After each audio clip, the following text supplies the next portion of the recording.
Good morning guys. Humana ko luto og chicken fillet. Ang uban ani later ko na lutoon pag naapa mo koy marinated. Pag mata na ni Rika. Kana siya balo na siya ni ate og ni Maisha. Humana ko. I'm done. Morning people.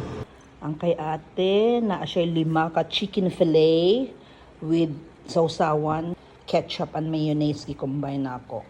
Then, kay Maisha, na siya grapes o 4 ka chicken fillet.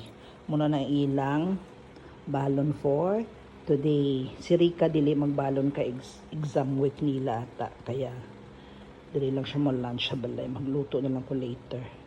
Muna ang ilang balon. I'm done for today. Go na ko sa akong garden kay gardening na ko. Good morning people.